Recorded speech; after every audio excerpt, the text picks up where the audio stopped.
প্রতিবেশী ভারতকে নিয়ে দীর্ঘদিন ধরে একটা কথা চালু আছে যে তারা বাংলাদেশে এতকাল সব ডিম শুধু একটি ঝুড়িতেই রেখেছে, মানে শুধু একটি দল সঙ্গেই তাদের সম্পর্ক ছিল, আর সেটা আওয়ামী লীগ।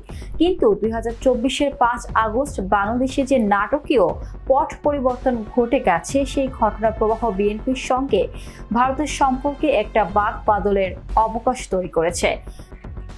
দিল্লিতে রাজনীতি, নিরাপত্তা বা কূটনীতির পর্যবেক্ষকরা মনে করছেন ভারতের বিশেষ কয়েকটি দাবি বা প্রয়োজনে যদি বিএনপির ইতিবাচক সাড়া দেয়, তাহলে ভারতের দিক থেকে বন্ধুত্ব ও সহযোগিতার হাত বাড়াতে কোনো অসুবিধা থাকার কারণ নেই।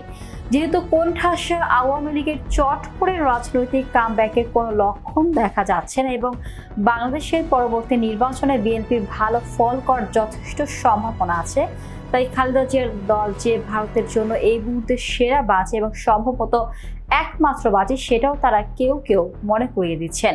এই পটভূমিতে ভারতের সঙ্গে বিএনপির সম্পর্কের প্রধান শর্তই জামায়াতের সঙ্গ ত্যাগ করা, আর বিএনপির সঙ্গে দিল্লির এখন একটা সম্পর্ক স্থাপনের ভালো সুযোগ তৈরি হওয়ার কারণেও তার দীর্ঘদিনের সঙ্গী জামায়াত ইসলামীর সঙ্গে বিএনপির দূরত্ব বেড়ে যাওয়া।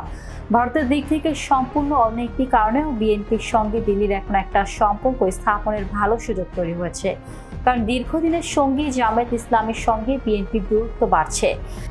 ঢাকায় ভারতের সাবেক হাই কমিশনার রিবা গাঙ্গুলি দাস বলেন, ডেফিনেটলি জামায়াত আর বিএনপি মতবিরোধগুলো এখন খুব স্পষ্ট। ওনাদের একজন বড় নেতা এটাও বলেছেন যে কোনো অ্যালায়েন্স হওয়া সম্ভব না। তো আমি নিশ্চিত যে এই ডেভেলপমেন্টগুলো ভারত সরকার নিজেদের তরফ থেকে খুব সতর্কতার সঙ্গে দেখছে এবং অ্যাসেস করছে।